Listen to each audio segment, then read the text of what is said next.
이 이야기는 주인공이 레벨업을 하고 생존 기술을 습득하는 또 다른 이야기라는 점을 미리 알려드리지만 이번 이야기는 정말 재미있을 거라고 약속드립니다. 여기 대화하는 동안 클래식 트럭이 하늘을 날아다니며 그 사람을 덮쳤어. 천천히 눈을 뜬 그는 완전히 어리둥절한 표정으로 바닥에 누워 있었다. 가장 먼저 떠오르는 질문은 도대체 내가 어디에 있는 거지? 였다. 그때 그는 기이한 이유로 나무 위에 서 있다는 것을 깨닫고 비명을 지른다. 그는 무슨 일이 있었는지 기억하려고 애쓰며 사고 장면이 머릿속에 떠오른다. 여기가 천국일까요? 의심이 그를 사로잡았지만 확실한 것은 그가 완전히 길을 잃었다는 사실뿐이었다. 하지만 견딜 수 없는 갈증은 그를 현실로 돌아오게 하고 물을 찾도록 강요한다. 다행히 그는 망설임 없이 바로 아래 강을 발견했다. 그는 내려와서 강둑으로 달려갔다. 그 신선함 덕분에 그는 다시 살아있는 듯한 기분을 느꼈지만 의심은 여전히 남아있었다. 풍경 속 물이 주는 느낌이 너무 생생하게 느껴졌다. 살아있을 때와 똑같이 주변을 탐험하던 중 그는 숲 한가운데에 있는 오두막을 발견했다. 조심스럽게 그는 다가가 문을 살짝 열어 안을 들여다보며 혹시 안에 사람이 있는지 확인했다. 하지만 그곳은 텅 비어 있었고 먼지로 뒤덮여 있었다. 오래전에 버려진 것처럼 보였다. 주인을 안타깝게 여겼음에도 불구하고 그는 상황을 파악할 때까지 적어도 당분간 그곳에 머물기로 결심한다. 갑자기 그의 배에서 꼬르륵 소리가 났다. 갈증은 해결되었지만 이제는 배고픔이 심하게 느껴졌고 그는 통조림 음식을 찾을 수 있기를 바랐다. 그리고 그는 운이 좋게도 구석에서 낚싯대를 발견하고 고품질의 단백질을 찾아 신나게 달려갔다. 그는 강으로 돌아가 진정한 생존자처럼 바위 밑에서 미끼를 찾기 시작했고 얼마 지나지 않아 지렁이를 발견했다. 그는 낚싯바늘에 끼우고 100% 정확한 캐스팅으로 미끼를 물에 던진다. 이제 그가 해야 할 일은 기다리는 것뿐이었다. 라인이 가라앉더니 갑자기 입질이 들어왔다. 그는 자신의 행운을 믿을 수 없어하며 가진 모든 힘을 다해 꽤 큰 물고기를 낚았고 이로 인해 첫 식사를 확보하게 되어 매우 기뻤다. 그때 그의 마음속에 이상한 소리가 울려 퍼졌다. 목소리가 들려오며 그의 낚시 레벨이 1에서 3으로 상승했음을 알린다. 그 불쌍한 남자는 그 목소리가 누구의 것인지 궁금해하고 있다. 그때 바로 앞에 비디오 게임처럼 화면이 나타나며 방금 들은 메시지를 확인해 주는 것이었습니다. 그는 즉시 물고기를 잡는 것이 어떻게 레벨업을 시켰는지 궁금해한다. 기이함에도 불구하고 배고픔이 더 크게 울렸다. 결국 한 마리의 물고기로는 그의 배고픔을 채울 수 없으니 혹시 모를 상황에 대비해 몇 마리를 더 잡기로 결심한다. 낚시는 초현실적으로도 쉽게 진행되었고 그는 짧은 시간 안에 3마리의 물고기를 잡았는데 모두 전에 본 적 없는 매우 기이한 모습이었다. 그래도 그는 일단 이상함을 무시하기로 했다. 가장 중요한 건 먹고 살아남는 것이었으니까. 그는 오두막 뒤편에서 보았던 장작과 벽난로 근처에 매달려 있던 부싯돌을 기억한다. 그렇게 그는 필요한 모든 것을 갖추었고 생선을 꼬치에 꿰어 불 위에서 구워 먹었다. 그 광경은 입맛을 다시게 했다. 그는 거의 참을 수 없어 첫 입맛을 볼 준비를 했지만 먹기도 전에 같은 목소리가 그의 머릿속에 들려온다. 요리 실력이 1단계에서 5단계로 상승하면서 그곳에서 하는 모든 일이 레벨업이 될지 의문이 들었지만 그는 빠르게 중요한 것에 집중하기로 결심했다. 그가 그렇게 열심히 잡아온 물고기가 차가워질 판이었다. 더 이상의 방해 없이 그는 마침내 음식을 먹었고 그 맛은 정말 놀라웠다. 보기에는 역겨운 모습이었지만 맛은 전혀 나쁘지 않았어요. 그때 그는 벽난로를 떠올리고 불을 계속 지피기 위해 더 많은 장작을 모으기로 결심했다. 그렇게 그는 오두막 뒤쪽의 장작 더미로 향하지만 이상한 소리가 들려와 장작 뒤에서 즉시 발걸음을 멈춘다. 거대한 괴물 멧돼지가 나타난다. 그 소녀는 당황했다. 그는 뒤로 넘어졌고 괴물이 분노한 듯 보이자 상황은 더욱 악화되었다. 절망한 그는 자신을 방어할 수 있는 무엇이든 찾아 뒤로 물러섰다. 그때 그는 망설임 없이 금속 드럼통의 뚜껑을 발견하고 그것을 방패로 삼아 충돌에 대비한다. 멧돼지는 모든 힘을 다해 돌진하고 그 일격에 거의 쓰러질 뻔했다. 그 생물의 힘은 터무니없었지만 그는 버텨냈다. 그는 짐승이 자신을 죽일 때까지 멈추지 않을 것임을 깨닫는다. 괴물이 또 다른 공격을 준비하는 가운데 살아남기 위한 싸움이었다. 그는 바로 뒤에 망치를 보고 있다. 그게 바로 그의 기회였어. 그는 제대로 사용하는 방법을 모르면서도 재빨리 옆으로 몸을 던져 도구를 간신히 잡는다. 그는 집중된 눈으로 즉흥적인 방어를 깨부수고 다시 동물적인 공격을 시도해야 한다는 것을 알았다. 그는 완벽한 방역의 순간을 기다리며 점프하여 멧돼지의 머리 바로 위에 강력한 일격을 가한다. 짐승이 땅에 쓰러지자 그는 환호했다.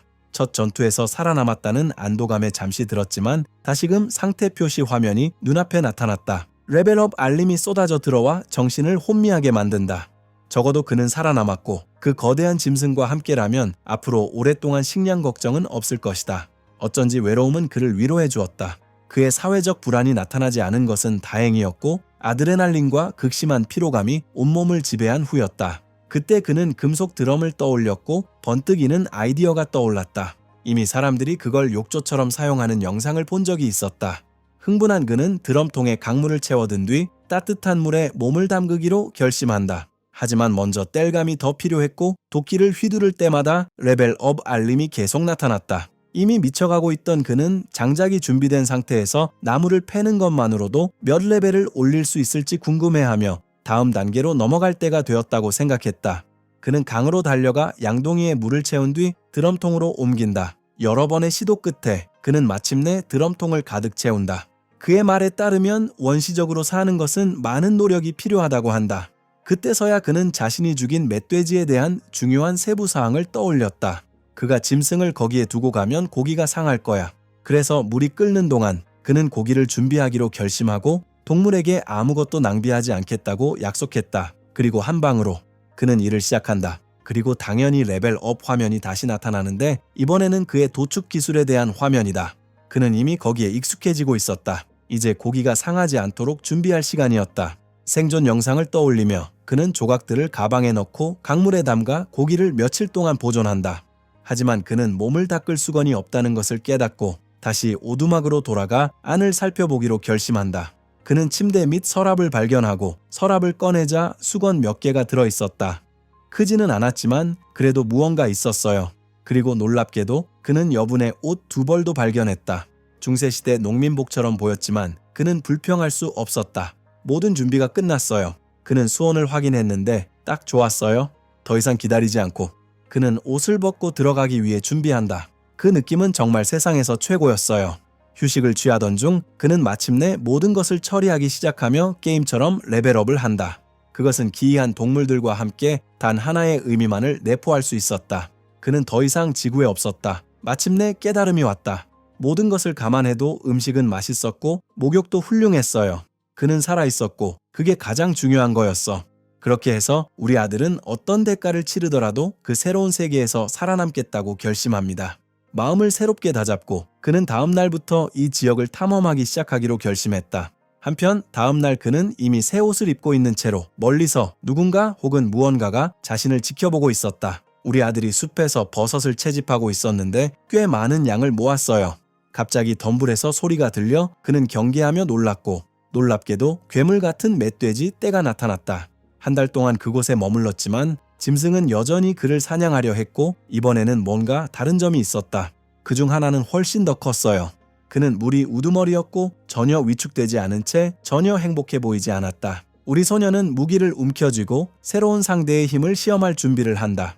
그는 공격하려고 점프하지만 괴물은 한 번의 박치기로 그를 멀리 날려버린다. 충격이 너무 강해서 짐승이 마치 땅에 떨어진 종이처럼 나무를 뚫고 지나간다. 그 불쌍한 남자는 그런 타격이 자신을 끝장낼 것이라는 것을 깨닫고 전술을 바꿔 숲 한가운데로 달려 들어간다. 한 달간의 사투 끝에 그는 이미 야수의 약점을 알고 있었다. 직선에서는 빠르게 움직였지만 나무를 지지대로 삼아 위에서 공격해 올 때는 매우 약했다. 그는 괴물에게 뛰어올라 괴물의 등을 붙잡고 한 번의 정확한 일격으로 마지막 일격을 준비한다. 그는 그것을 내려놓는다. 선두대장은 쉽게 쓰러졌다. 다른 수퇴지들은 완전히 겁에 질려 도망쳤다. 그는 그들을 노려보며 그들의 삶을 낭비하지 말라고 소리쳤다. 경고가 울리자 짐승들은 미친 듯이 도망쳤다. 문제가 해결되자 그는 이제 오랫동안 고기를 먹을 수 있게 되었다는 것을 깨달았다. 그때 숲에 비명소리가 울려 퍼졌다. 누군가 좀 도와주세요. 누군가 위험에 처해 있었고 그 소리는 숲속에서 들려왔다. 망설임 없이 그는 도끼를 집어들고 조금 더 앞쪽에서 들려오는 비명소리를 향해 달려간다. 그는 자신의 위치를 파악하려고 노력하고 소리의 정확한 근원을 찾기 위해 청각을 집중한다.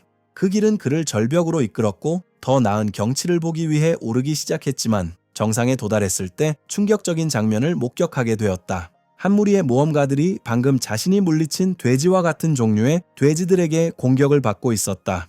한 하녀가 도움을 외치며 비명을 지르고 있었고 한 전사는 왕세자를 부르며 다른 여성들이 물러나라고 소리쳤다. 그들은 하녀를 보호하기 위해 그녀 앞에 자리를 잡았다.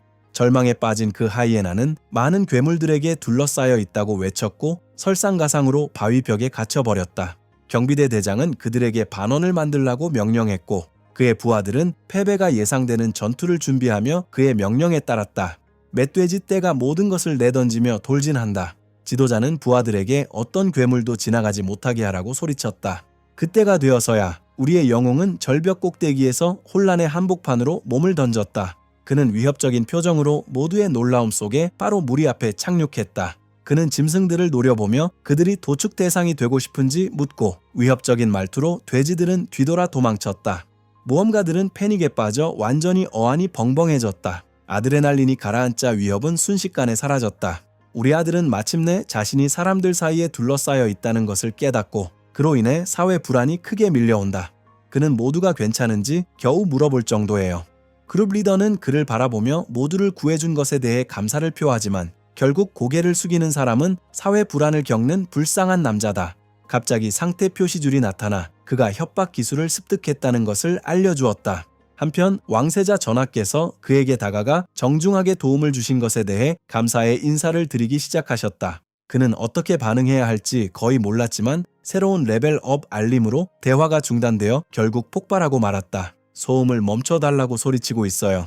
그는 소리친 것에 대해 사과하며 모두 괜찮은지 다시 한번 물어봅니다. 그는 그 숲에서 다른 사람들을 만난 것은 이번이 처음이라고 말했다. 그룹 리더는 자신을 게럿이라고 소개하며 길을 잃은 여행자라고 설명합니다. 우리의 주인공은 카즈마라고 자신을 소개하며 몇 가지 질문이 있다고 말한다. 불안이 그를 지배했지만 그는 답을 원했다. 그는 한 달 전 그곳에서 깨어난 이후로 혼자 살고 있다고 말하며 자신의 상황을 설명한다. 그 폭로는 마치 폭탄처럼 다가왔다. 게럿은 그 소년이 그렇게 오랫동안 숲에서 혼자 살아남았다는 사실을 도저히 믿을 수 없었다. 반면 카즈마는 어디를 봐야 할지 몰라 당황하고 있다. 가렛은 잠시 자신의 그룹과 이야기할 시간을 요청했고 이에 우리 친구는 동의했다. 게럿은 그 소년이 적으로 보이지 않고 숲을 잘 알고 있으니 그에게 안내를 부탁하는 것이 좋겠다고 제안한다. 금발 소년은 그가 아무런 대가 없이 도와줬던 것을 기억하며 동의했다. 그녀는 그가 나쁜 사람이 아니라고 결론 내리고 자신이 직접 그와 대화하기로 결심한다. 그녀는 그에게 다가가 이름을 부르며 이어서 그의 귀걸이와 자신의 목걸이를 가리키며 유사함을 지적한다. 그녀는 자신의 보석이 매우 희귀한 그랜드 루비라고 설명한다. 흥분한 카즈마는 자신이 착용하고 있던 펜던트를 보여주며 자신의 펜던트도 일치한다고 말한다. 그것은 그녀의 것보다 훨씬 크고 정교한 보석이었는데 둘 다 말문이 막힐 정도로 인상적이었다. 게럿은 그런 것을 본 적이 없었다. 절망에 빠진 그는 카즘에게 어디서 구했는지 물어본다. 그는 심지어 그 소년이 왕족일 수도 있다고 추측하기도 하지만 카즈마는 수줍게 자신이 펜던트를 직접 만들었다고 말한다. 그러나 게럿은 붉은 돌을 어디서 얻었는지 묻고 소년은 숲 한가운데를 가리켰다. 그는 조금 더 앞으로 가면 바위에 금이 가 있는데 그 금을 따라가면 돌로 가득 찬 동굴이 있다고 설명한다. 전사는 창백해져서 거대한 루비 광맥을 찾았는지 물었다. 카즈마는 침착하게 확인하며 벽에 보이는 것만으로도 돌이 1000개 정도 있을 거라고 말하자 일행은 모두 깜짝 놀랐다. 카즈마는 왜 다들 그렇게 난리인지 이유를 몰랐다. 가렛은 침착함을 유지하려 애쓰며 카즘에게 그곳으로 데려다 달라고 정중히 부탁했고 소녀는 즉시 승낙하며 오두막에서 횃불을 몇 개 가져오면 된다고 말했다. 이에 일행은 모두 소년을 따라 숲속으로 들어갔다. 그는 바위 사이에 숨겨진 틈새로 안내하여 어둠 속으로 들여다보게 한다. 가렛은 마침내 그곳이 왜 한 번도 발견되지 않았는지 이해하게 되었다. 우리의 영웅은 깊은 숨을 들이쉬었다. 입구는 좁은 틈새에 불과했고 그는 몸을 구겨 넣어야 겨우 통과할 수 있었다.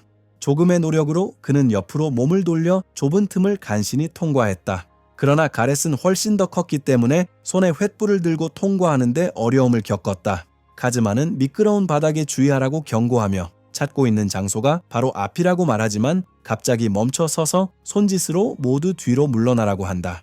가렛은 당황하며 무슨 일이냐고 묻고 소녀는 길에 도마뱀이 있다고 대답했다. 별것 아니라고 생각한 전사는 긴장을 풀었지만 사실 그 도마뱀은 거대한 돌 괴물이었다. 그룹이 당황했다. 가렛은 즉시 그 생물을 복제자, 즉 흉포한 강적임을 알아차렸지만 카즈마는 두려움을 전혀 보이지 않고 그 짐승과 맞설 준비를 했다. 게럿은 모두에게 뛰라고 소리쳤다. 하지만 카즈마는 경고를 무시하고 모든 것을 걸고 괴물에게 돌진한다. 그는 괴물 쪽으로 뛰어갔지만 예상치 못한 상황에 당황했다. 괴물은 바로 코앞까지 다가왔지만 그는 포기하지 않고 손에 도끼를 든 채 방역을 준비한다. 몇 초 만에 그 생명체는 단 한 번의 정확한 타격으로 목이 잘려 땅에 힘없이 쓰러졌다.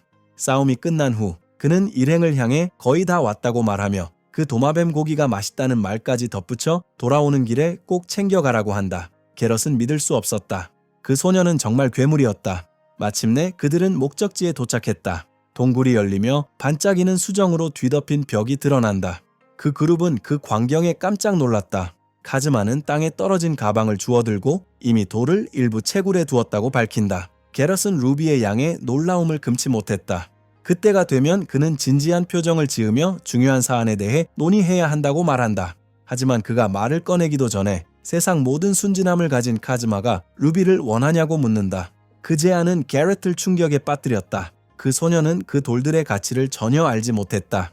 그러자 전사는 그 정신의 발견이 자국의 엄청난 사건이며 자신이 그 은혜를 입었다고 설명한다. 소녀는 기꺼이 돕겠다고 말하며 원하는 만큼 가져가라고 한다. 그때 게릿은 이 정도면 나라를 되찾기에 충분하다고 설명했습니다. 잠깐, 나라 말이야? 카즈마는 물어보지만 이내 그들이 고향을 재건하려는 자원봉사 군인일 것이라고 결론짓는다. 그러자 그는 모두 흩어져 돌을 동굴 입구까지 옮기자고 제안했다. 그때 소녀가 다가와 자신도 부탁할 것이 있다고 말했다.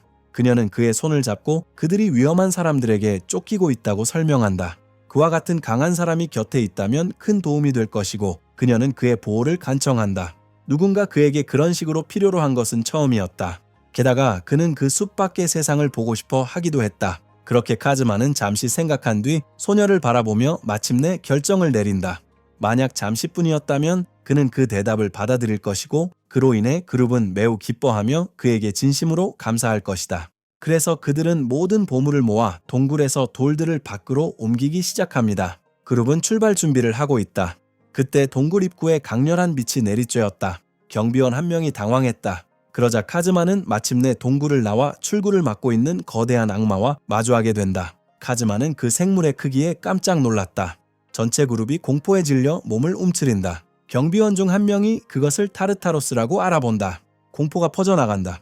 그들은 타르타로스가 계급이자 괴물이며 유일한 선택지는 도망치는 것임을 알고 있었다. 카즈마는 그런 짐승을 본 적이 없어서 과연 자신이 상대할 수 있을지 의문을 품었다.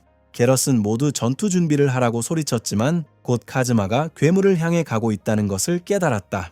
가렛은 B랭크 몬스터와 A랭크 몬스터의 차이가 터무니없다고 말하며 그를 막으려 한다. 그런 괴물과 혼자서 자살을 생각하며 마주한 거인은 카즈마를 향해 사디스트적인 미소를 지으며 노려본다. 우리의 영웅은 그 짐승이 좀 역겹다고 인정한다. 타르타로스가 전진한다. 카즈마는 그 생물이 자신을 과소평가하고 있다는 것을 깨닫는다. 그는 자신의 모든 힘을 다해도 괴물을 긁어낼 수 없을지도 모른다는 것을 알았지만 그는 계획을 가지고 있었다. 거인이 그를 짓밟으려 하지만 그는 몸을 던져 피하고 틈을 이용해 방역한다. 그는 괴물의 발에 모든 힘을 다해 일격을 가한다. 그는 튕겨나가지만 그 타격의 힘으로 인해 거인은 충격을 느낀다. 그 생명체는 파괴적인 펀치로 반격한다. 괴물의 주먹이 바닥에 맹렬한 힘으로 부딪힌다. 카즈마는 간신히 피했다. 그는 새로운 계획이 필요하다는 것을 알고 일어선다. 결국 그는 단 한 번의 공격으로 이길 수 있는 상대가 아니었다. 그 짐승의 힘과 속도는 크기에 비해 비현실적일 정도였다. 그런 경우 그는 싸움을 가능한 한 오래 끌 수밖에 다른 선택지가 없었다. 결국 계속 싸우면 레벨이 계속 상승할 거야. 한편 게럿과 다른 사람들은 눈앞에 펼쳐진 광경에 어안이 벙벙했다. 나카미치의 움직임은 점점 빨라지고 타격할 때마다 몸은 더욱 강해졌다. 거대한 거인은 분노하여 그를 짓누르려 했지만 더 이상 그의 속도를 따라잡을 수 없었다. 완벽한 기회에 포착한 그는 점프하여 괴물의 사지에 있는 모든 것을 동원해 빠른 속도로 일격을 가했다. 그리고 나서 카즈마는 마지막 일격을 가할 수 있는 완벽한 기회를 발견하고 파괴적인 회전을 가하며 괴물의 머리를 자신이 가진 모든 힘을 다해 타격한다. 게럿은 한 소년이 혼자서 랭크 몬스터를 쓰러뜨렸다는 사실에 믿을 수 없었다. 일행은 전의를 상실한 카즈맥에 다가가 사과하며 소년의 상태를 보여 달라고 부탁한다.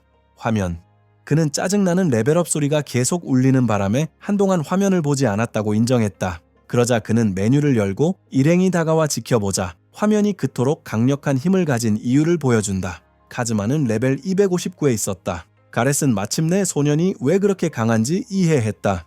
그 수준은 현실과는 완전히 동떨어져 있었다. 소년은 그가 이렇게 되면서 모험가로서의 지위가 높아졌다고 말했다. 전사는 자신이 레벨 120이라고 밝히며 카즈마는 그보다 2배 이상 높다고 말했다. 평생 한 번도 본 적 없는 광경이었다. 그녀는 그런 짧은 시간 안에 그 정도의 권력을 얻기 위해 그가 어떤 지옥 같은 삶을 살아야 했는지 궁금해했다. 카즈마는 재빨리 설명할 예시를 떠올리려고 한다. 그때 그는 아이디어를 떠올리고 토끼 머리처럼 보이는 바위를 볼 수 있는지 물어보았다. 그들은 확인했고 소녀는 손에 돌을 쥔 채 땅에서 무언가를 주우려고 몸을 굽혔다. 그는 그들에게 관찰하라고 말한다. 그러자 그는 하늘을 가로지르는 어처구니 없는 힘으로 돌을 던져 이내 시야에서 사라져 버렸다. 그룹은 그가 무엇을 증명하려 했는지 혼란스러워하고 있다. 그때 한 번의 투구로 상태 화면이 다시 나타납니다. 그의 돌 던지기 실력은 2단계에서 11단계로 단번에 9단계나 상승했는데 이는 매우 간단한 행동으로 이룬 성과이다. 그는 이어서 또 다른 돌을 집어들고 두 번째 던지기를 준비한다. 이번에는 출시가 더욱 빠르고 정확해졌습니다. 돌이 발사체처럼 날아가 바위의 정면으로 부딪혀 바위 일부를 떼어낸다. 레벨업 알림이 다시 한번 울린다. 가렛과 소녀는 방금 본 것에 완전히 충격을 받아 입을 가렸다. 이제 그의 실력은 11단계에서 23단계로 크게 향상되었다. 진화는 정말 기이했다. 게럿은 두 번째 던짐이 훨씬 더 강력했고 거리와 속도 또한 차원이 달랐다는 것을 깨달았다. 카즈마는 아마 다른 사람들보다 레벨업이 더 빠를지도 모른다고 말한다. 그런 터무니없는 권력에 대한 아주 겸손한 설명. 전사는 그 소년이 엄청난 재능을 지녔다는 것을 알았고 그 소년을 곁에 두면 모든 것이 달라질 것이라고 생각했다. 그때 젊은 여자가 그에게 돌아서며 마음을 정했다고 말한다. 그녀는 그에게 잠시 동안 돕기로 한 것을 상기시키면서 앞으로 계속 동맹으로서 함께 여행할 의향이 있는지 물어봅니다. 그녀는 그것이 이기적인 부탁임을 인정하지만 그들의 상황이 절박하고 가능한 모든 동맹이 필요하다고 말한다. 그러자 그녀는 잠시 망설이며 왜 강자만이 약자를 돕지 않는지 이해한다고 말했다. 하지만 그녀가 문장을 끝내기도 전에 카즈마가 네라고 대답하며 말을 끊었다. 그 대답은 모두를 깜짝 놀라게 했다. 소녀는 자신이 받아들인다고 반복하며 기꺼이 동행하겠다고 말한다. 그는 자신이 그 지역 사정에 대해 그들보다 더 잘 알고 있으며 그들이 쫓기고 있다는 사실을 알기에 그들을 버릴 수 없었다고 설명한다. 소녀는 그가 정말 확신하는지 묻고 카즈마는 모두를 지키기 위해 최선을 다하겠다고 약속한다.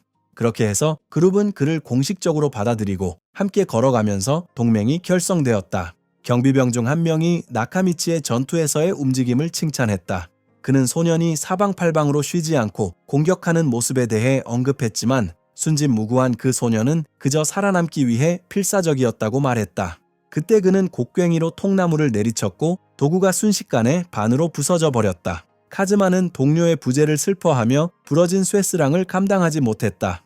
전사는 문제를 빠르게 알아차리지만 소년은 카즈마가 이미 많은 도움을 주었고 앞으로도 그의 힘이 필요할 것이라며 그를 안심시킨다. 그래서 그녀는 그에게 자신의 무기를 주기로 결심한다. 그녀는 카즈마의 레벨과 공격력이 그룹 내에서 가장 높다는 것을 상기시키며 자신의 상태 표시 화면을 보여준다. 그의 공격력을 더욱 강화하는 것이 최선의 해결책이었다.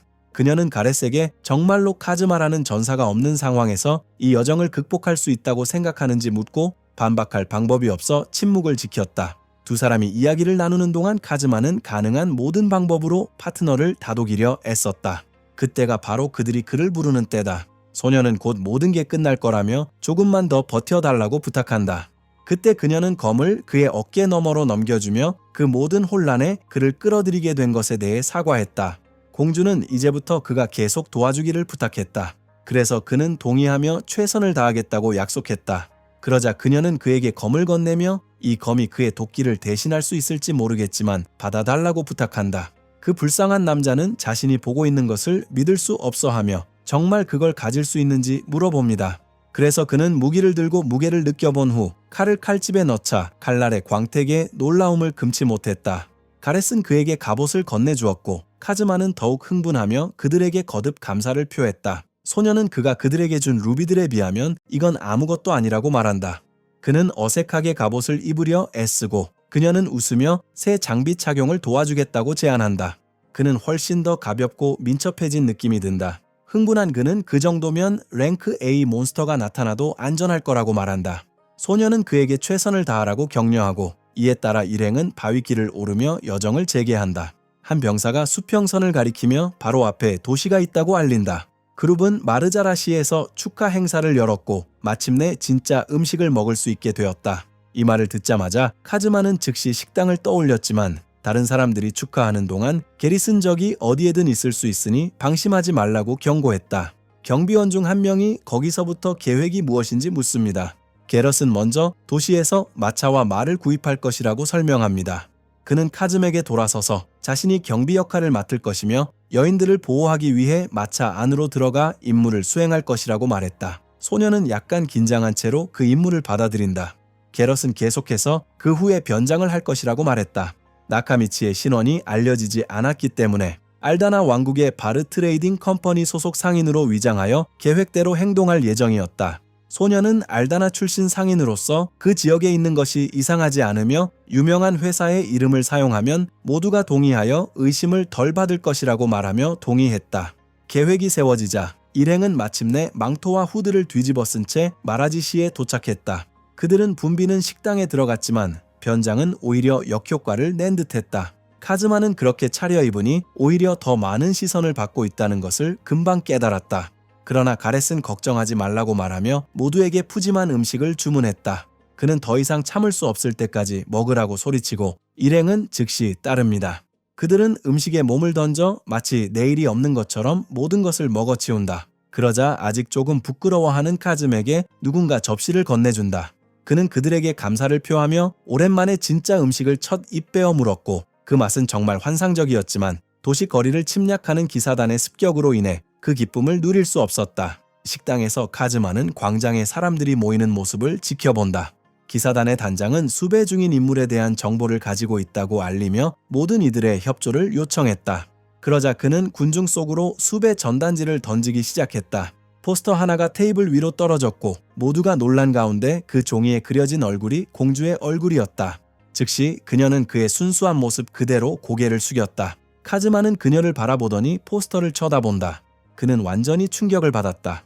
밤은 아르스스 공주에 대한 정보를 제공하는 사람에게 큰 보상이 주어질 것이라고 알린다. 그때 카즈마는 자신이 보호하던 소녀가 공주라는 사실을 마침내 깨닫게 된다. 그녀는 차례로 절망한 듯 보였지만 카즈에게는 오히려 목표를 더욱 굳히게 하는 계기가 되었다. 그는 어떤 대가를 치르더라도 공주를 지켜야 했다. 그러자 게럿은 그에게 전화를 걸어 시간을 낭비하지 말고 뒷문으로 나가야 한다고 말했다. 그룹이 일어나서 달려간다. 그들은 식당을 급히 빠져나와 주방까지 빠른 속도로 지나간다. 밖에는 마차와 말이 이미 그들을 기다리고 있었다. 그래서 그들은 도시 거리를 쏜살같이 내달린다. 카즈마는 마차에 올라타지만 기사들이 길을 막고 나타나며 이렇게 많은 사람들이 어디로 가는지 묻는다. 게럿은 침착함을 유지하며 미리 계획해둔 알리바이를 사용할 준비를 하고 있다. 그는 경비병에게 도시에서의 일을 모두 마쳤고 이제 고향으로 돌아가는 길이라고 말한다.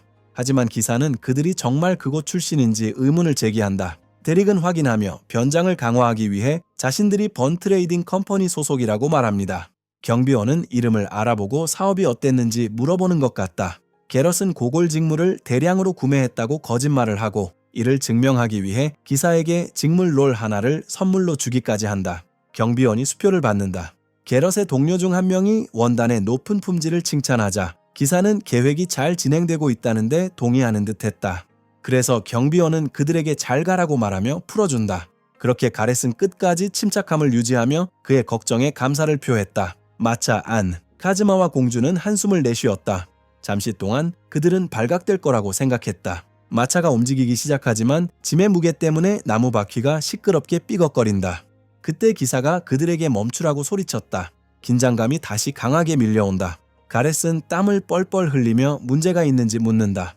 밤이 되자 그들은 자신들이 고조 직무를 운반하고 있다고 말했던 것을 빠르게 떠올렸고 게럿은 경비원이 무슨 말을 하려는지 이해하지 못한 채 확인했다. 기사는 그 계획의 결점을 드러냈다. 굿윌 패브릭은 배송이 늦기로 유명하다. 그 끽끽거리는 소리는 말이 안 됐어요. 그러므로 그는 적재물을 검사하겠다고 경고한다. 변장이 들통났다. 탈출은 실패했다. 상황은 절박했다. 기사는 짐이 수상하다고 판단하고 도망갈 기회조차 주지 않고 부하들에게 짐을 조사하라고 명령한다. 그룹은 경비병들에게 완전히 포위되어 있다. 한 병사가 마차 덮개를 열자 게럿이 언급했던 천 조각들이 발견되었다. 병사는 선장에게 소리치며 전방에 천이 있음을 확인했지만 바로 뒤에 무언가 숨겨져 있는 것 같다고 말했다. 게럿은 당황하며 변명을 떠올리려 애썼다. 순식간에 선장이 다가왔지만 가렛은 순전히 절박한 심정으로 억지로 웃음을 터뜨리며 아주 뚱뚱한 양을 위해 샀던 세부사항을 잊었다고 말했다. 그렇게 말하며 카즈마는 소녀들에게 양의 울음소리를 흉내내라고 속삭인다. 한편 게럿은 가드를 설득하기 위해 계속해서 행동을 이어갔고 기사의 놀라움 속에 마차에서 양의 울음소리가 들려오는 것을 실제로 듣게 되었다. 의심스러울 정도로 어처구니 없는 변명 같았지만 그는 속지 않았고 단 한 번의 검격으로 마차 덮개를 찢어냈다. 잘린 부분은 내부에 숨겨져 있던 공주의 얼굴을 드러낸다. 기사는 그곳에 있는 그녀를 보고 분노하며 부하들에게 저들이 바로 그들이 찾던 도망자들이라고 소리쳤다. 가렛은 시간을 낭비하지 않고 선장을 공격하는데 모든 것을 쏟아붓는다. 혼란이 거리를 휩쓸고 지상에 있는 적들과 함께 탈출을 위한 전투가 시작된다. 게럿은 도시 밖으로 길을 비켜달라고 외치며 그의 병사들은 망설임 없이 그를 따르지만 혼란 속에서 카즈마는 움직일 수 없게 된다. 공주는 카즈마가 창백해졌다는 것을 금방 알아차리고 괜찮은지 물어본다. 그는 예라고 말하려고 하지만 이상한 일이 벌어진다. 머리가 아파 그는 마차 바닥에 쓰러졌다. 그때 그의 마음속에서 신비로운 목소리가 들려왔다. 그는 초월적인 존재이니 걱정하지 말라고 했다. 그는 그게 무엇인지, 목소리가 어디서 들리는 건지 이해하지 못했다. 공주는 절망하며 그가 누구와 이야기하는지 묻는다. 목소리는 계속 이어지며 언젠가 다시 돌아오겠다고 그녀에게 약속한다. 아리아스는 그를 현실로 불러오려고 전화했다.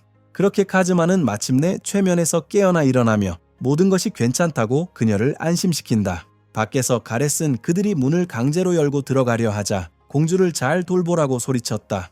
남은 경비병들은 마차를 막으려 애쓰며 어떤 대가를 치르더라도 마차를 멈추려 하지만 게럿은 그들이 가까이 오지 못하게 막고 검으로 적들을 뚫고 길을 낸다. 성문이 바로 앞에 있었고 마차는 속도를 줄이지 않고 그대로 성문 안으로 돌진했다. 기사단이 바로 뒤에서 쫓아오고 있었기 때문에 그들은 적어도 도시에서 탈출하는 데 성공했다. 결국 그들은 그렇게 쉽게 포기하지 않을 거야.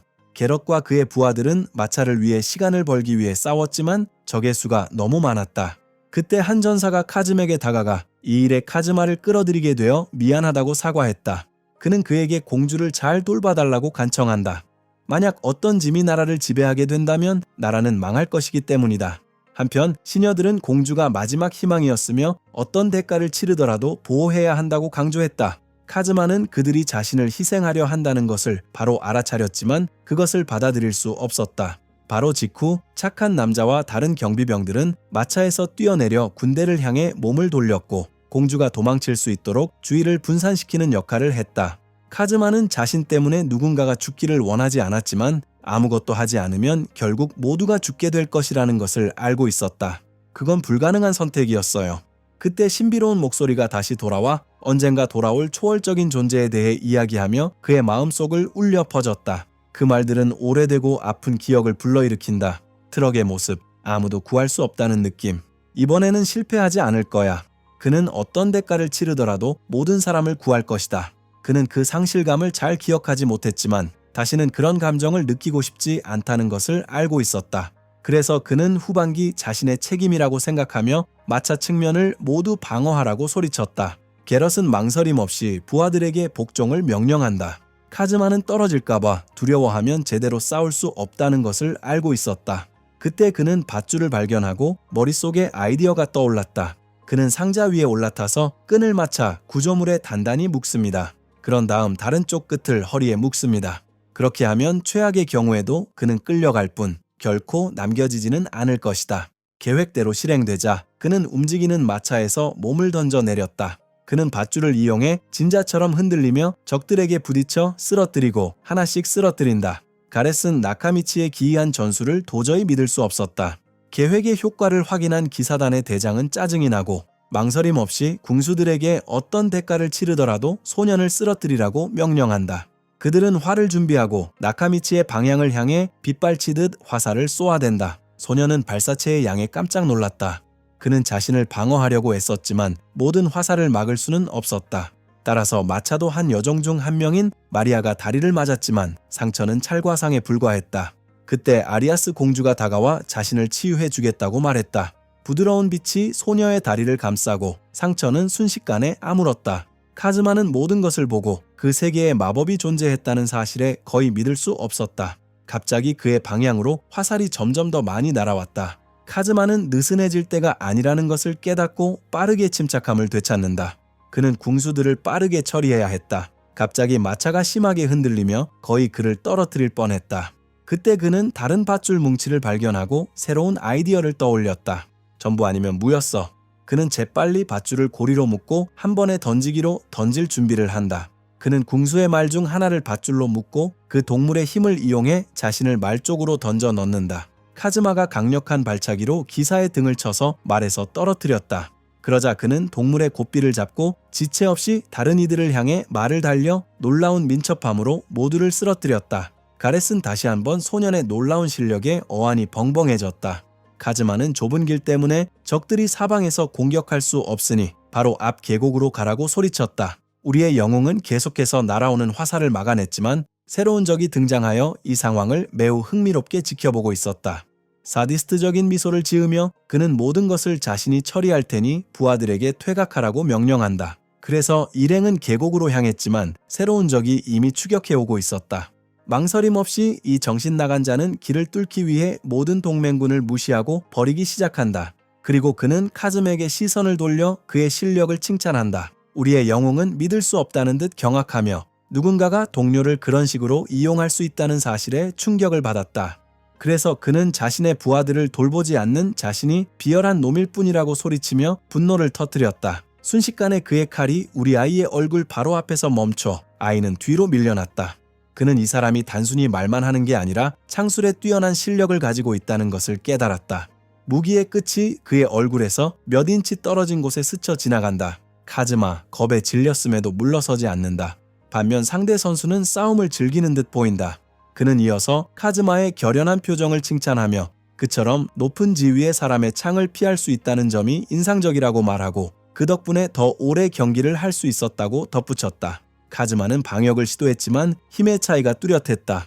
카즈마는 자신이 누군가의 지위를 가진 사람과 거래하고 있다는 사실을 전혀 몰랐다. 이제야 그는 왜 그 남자가 그렇게 강한지 이해했다. 그는 자신이 이긴 거인을 기억하고 있다. 그 사람이 같은 수준이었다면 그 사람도 그를 이길 수 있어야 한다. 상대는 그가 아직 기회가 있다고 생각하는 것이 우습다며 비웃고 카즈마가 아직 자신의 진정한 힘을 사용하지 않았기 때문에 이미 끝났다고 말하며 웃기 시작한다. 이를 증명하기 위해 그는 부하 중 한 명에게서 창을 빼앗아 자신의 무기가 변하기 시작한다. 창이 열리며 복잡하고 위협적인 형상이 드러난다. 카즈마는 자신이 보고 있는 광경을 도저히 믿을 수 없었다. 검은 음침한 안개가 무기를 감쌌다. 그는 적의 사악한 기운을 감지하고 적이 놀라며 자신의 전투 의지를 볼 수 있는지 물었다. 카즈마는 그 검은 연기가 무엇이었는지 묻고 확인한다. 남자는 자신이 신성한 유물인 청룡창을 휘두르고 있으며 이를 통해 다른 차원에 도달했다고 밝힌다. 그에게 카즈마는 이미 죽은 목숨이나 다름없었다. 그때가 바로 어둠의 에너지가 창 끝에 집중되는 순간이다. 적이 공격을 개시했다. 검은 바람의 재앙에 충격을 받은 카즈마는 검은 안개가 에너지 뱀으로 변해버린 것을 깨닫고 경악한다. 그중 한 명이 공격을 가하고 마지막 순간에 검으로 막아낸다. 적은 포기하지 않고 새로운 일격을 가하려 달려든다. 카즈마는 간신히 피했지만 상처 하나 없이 넘어가지는 못했다. 창이 그의 옆구리를 스치며 지나가 휴전 없이 상처를 냈다. 적이 또 다른 공격을 준비하고 있다. 그는 다시 한번 어둠의 힘을 집중하여 블랙 윈드의 파괴를 다시 사용할 준비를 하고 이번에는 공격이 그에게 정확히 맞는다. 충격의 힘이 너무 강해서 그는 간신히 말 위에 버티고 있다. 그는 완전히 패배감을 느낀다. 악당은 승리를 확신하며 웃는다. 그에게 싸움은 끝났지만 카즈마가 부상당한 상태에서도 창을 잡고 버티는 모습에 놀랐다. 카즈마는 그게 유물인지 아닌지 상관없다고 말한다. 그가 가져갈 수 있다면 그건 그의 것이 될 거야. 적은 자신의 행동이 영리한 선택이었다고 인정하면서도 간신히 피했을 뿐이며 흑풍의 참혹함이 아직 시작되지 않았다고 말했다. 카즈마는 놓지 않으려 하지만 갑자기 손에 이상한 감촉이 느껴진다. 그때서야 적은 자신의 기술이 지닌 진정한 공포를 드러낸다.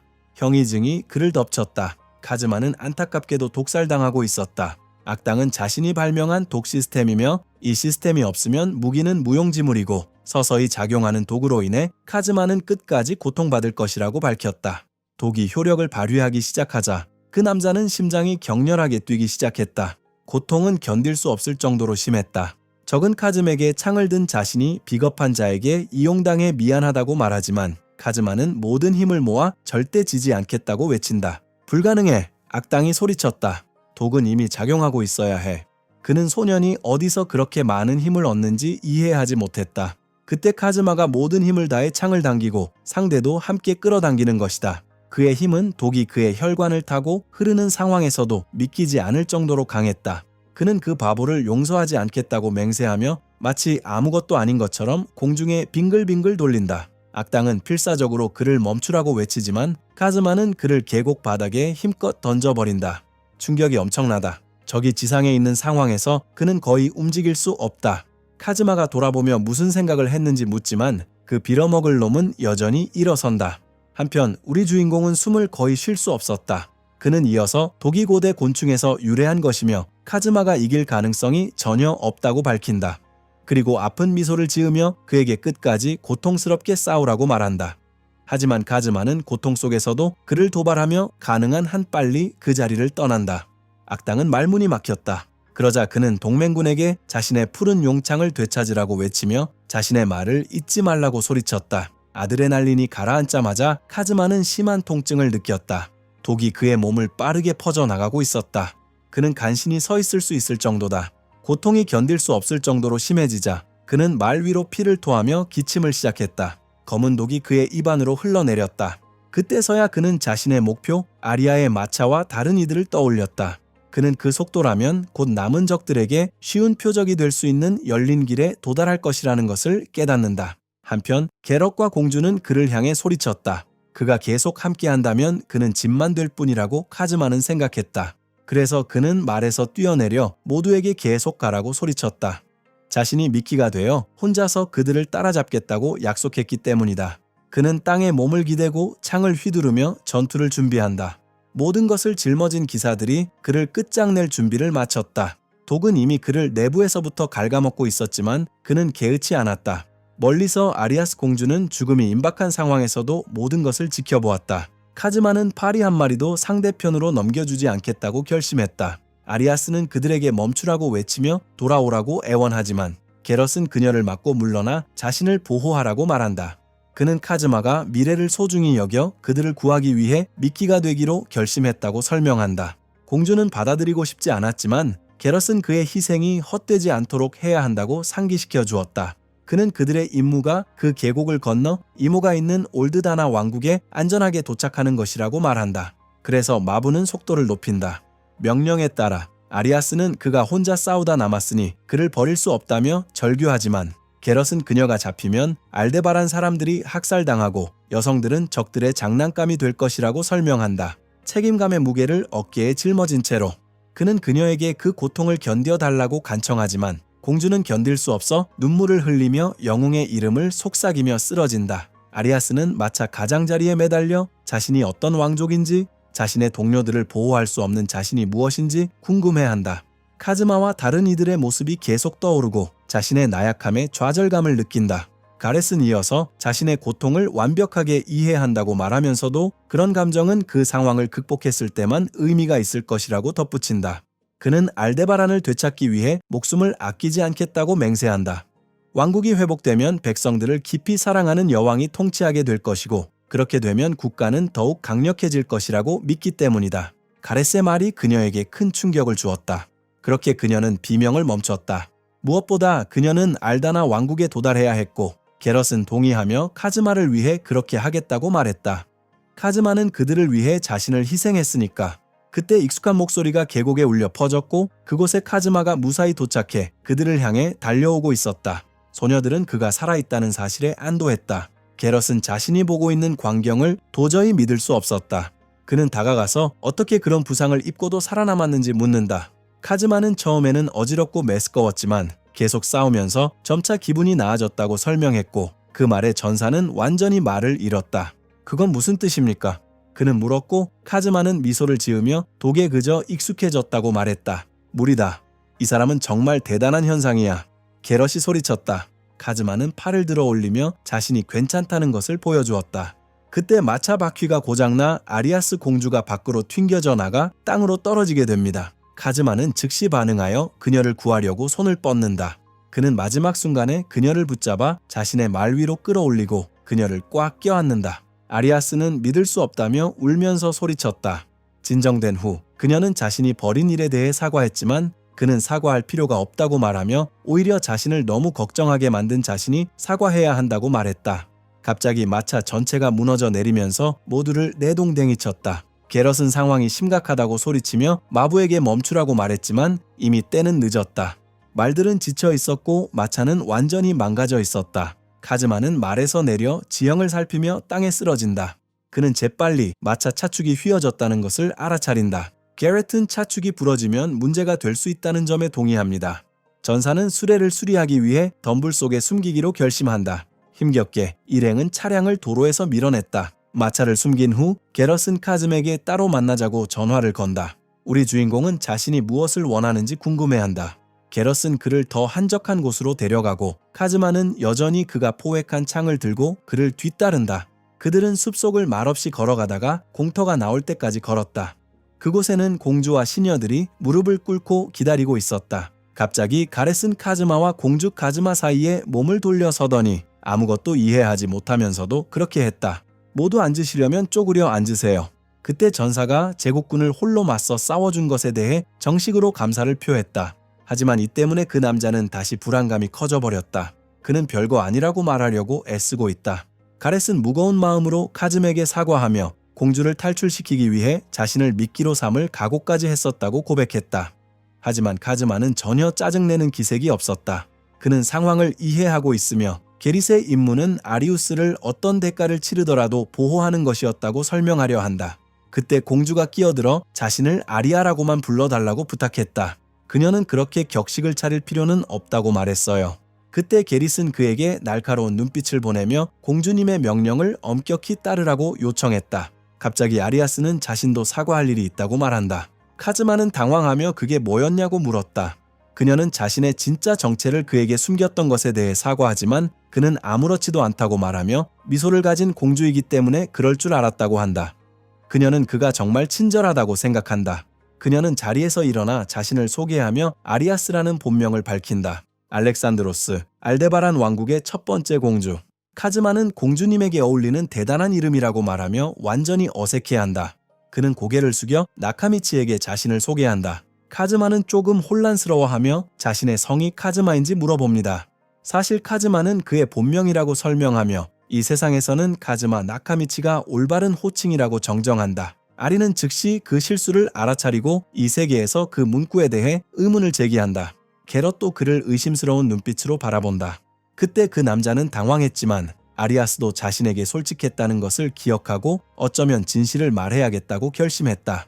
그리고 마침내 자신이 이 세상에 속하지 않았다고 고백한다. 다소 혼란스러워진 아리아스는 저기 다른 세상이 있는지 묻고 그는 그렇다고 답하며 자신이 다른 세계에서 이곳으로 이동했다고 설명한다. 아리아스는 누군가 자신에게 이런 짓을 했는지 묻는다. 그는 그들이 그랬을 가능성이 매우 높다고 답하며 사고라기보다는 누군가가 의도적으로 자신을 불렀다고 생각하고 모든 일이 그 사건에서 시작되었다고 믿는다. 그는 처음으로 죽음을 목격한 후 들었던 신비로운 목소리를 기억하며 그 목소리가 자신이 초월적인 존재라고 말했던 것을 떠올린다. 그리고 초월이 세계를 건너는 사람을 의미하는지, 그리고 그 목소리가 당신은 결국 내게 돌아올 것이다 라고 말한 것이 무엇을 의미하는지 궁금해한다. 하지만 그는 금세 생각에 잠겨있던 자신을 불러냈다. 아리아스가 무슨 일이냐고 물었을 때 카즈마는 자신의 세계가 이 세계와 다르기 때문에 많은 생각을 하게 된다고 설명한다. 호기심 많은 아리아스는 자신의 세상이 얼마나 다른지 묻는다. 가렛은 예를 들어 자신의 세계에는 상태 표시 화면이 존재하지 않는지 묻고 카즈마는 그런 화면이 있다는 것을 보고 매우 놀랐다고 확인한다. 처음에는 아무것도 이해하지 못했고 레벨업 소리가 무서웠다고 한다. 워리어스는 지금 자신의 신분이 어떻게 되었는지 궁금해한다. 그때 카즈마가 알림이 귀찮아서 꺼버렸다고 밝힌다. 이에 스테이지 화면이 열리고 그룹은 말문이 막힌 채로 다가선다. 화면에는 터무니없이 높은 능력치를 가진 레벨 885가 나타난다. 게렛은 그 수준이 얼마나 높은지 도저히 믿을 수 없다. 아리아스는 마지막으로 봤을 때 그가 레벨 259에 있었다고 기억한다. 성장 속도는 믿을 수 없을 정도로 빨랐어요. 가렛은 그 정도 수준이면 거의 랭크에 진입한 것과 같으며 극히 드물게 달성하는 전설적인 범주에 속한다고 설명합니다. 하지만 카즈마 자신도 왜 레벨이 그렇게 높은지 의아해하며 혼란스러워했다. 그는 과연 그 지점에 도달하기 위해 그렇게 많이 싸웠는지 의문을 품었다. 그때 아리아스는 화면에서 이상한 점을 발견했다. 그녀는 그의 상태 표시창에 MP나 마법력이 나타나지 않았다고 지적했다. 카즈마가 그게 정상이었냐고 묻는다. 그는 모든 사람이 마법을 사용할 수 있는지 의문을 제기한다. 신경은 그들이 도망칠 때 그녀가 치유 마법을 사용했는지 묻고 마룰라는 공주가 부상을 입었을 때 사용했다고 확인한다. 그렇게 리오스는 마법에 놀랐던 이유가 자신이 살던 세계에는 마법이 존재하지 않았기 때문이라는 것을 마침내 이해하게 되었다. 그녀는 이것이 그의 지위가 마법적인 속성을 나타내지 않는 이유일 것이라고 결론짓는다. 카즈마는 한 가지 더 질문이 있다고 말한다. 그는 창을 들어 올리며 유물이 무엇인지 묻는다. 게럿은 즉시 당황하며 어디서 구했는지 물었다. 그는 전투 중에 수사라는 이름의 남자로부터 그것을 빼앗았다고 설명한다. 게럿은 그 사람에 대해 들어본 적이 있다고 말하며 제국군 내에는 수사라는 인물이 이끄는 검은 뱀 부대라는 특수부대가 존재한다고 설명한다. 카즈마는 그 남자가 무기를 청룡창이라고 불렀던 것을 빠르게 기억해내고 아마 그 사람이었을 것이라고 생각했다. 스피어스라는 이름을 듣자마자 그룹은 말없이 침묵했다. 카즈마가 무슨 일이냐고 묻는다. 아리아스는 그 후 진실을 밝힌다. 푸른 용의 창은 알데바란 왕국의 비밀스러운 보물 중 하나입니다. 그녀는 그 무기가 오래전에 왕실금고에서 도난당했으며 아마도 제국의 소행일 것이라고 설명합니다. 그렇게 해서 카즈마는 수사가 왜 창을 제대로 사용하는 방법을 몰랐는지 이해하게 되었다. 그는 그 경우 무기는 본래 주인에게 돌아가야 한다고 결론짓고 망설임 없이 아리아스에게 건네주지만 아리아스는 그의 손을 막아 자신이 돌려받지 못하게 한다. 그건 운명의 징조였어. 왕국의 보물이 다시 그의 손에 돌아왔고 그 과정에서 보물을 보호하기도 했다. 그래서 그녀는 그에게 푸른 용의 창을 계속 휘두르라고 부탁한다. 카즈마는 말문이 막혔다. 이에 그는 책임을 받아들이고 창에 손을 얹고 모든 사람을 지키겠다고 맹세한다. 게럿은 눈에 띄게 감정적이지만 재빨리 창 끝에 이상한 부분을 가리켰다. 카즈마는 수사가 무기의 돌출부를 만들어서 누르면 독이 나오는 식으로 개조했다고 설명했다. 그렇게 가렛은 폭발하며 신성한 유물에 대한 모독이라고 외쳤다. 그리고 엎친 데 덮친 격으로 수정된 부분은 심지어 접착제로 고정되어 있었습니다. 그래서 그는 무기를 제거하고 청소하기로 결심한다. 그는 수사가 해놓은 엉성한 일을 도저히 믿을 수 없었다. 한편 아리아스는 훨씬 더 심각한 일로 걱정하는 듯했다. 그때 게럿은 수사의 흑뱀 부대와 싸웠다면 지금 그들을 쫓아오는 적들이 제국 최강의 부대인 그룬발트 사단이라는 것을 의미한다고 설명했다.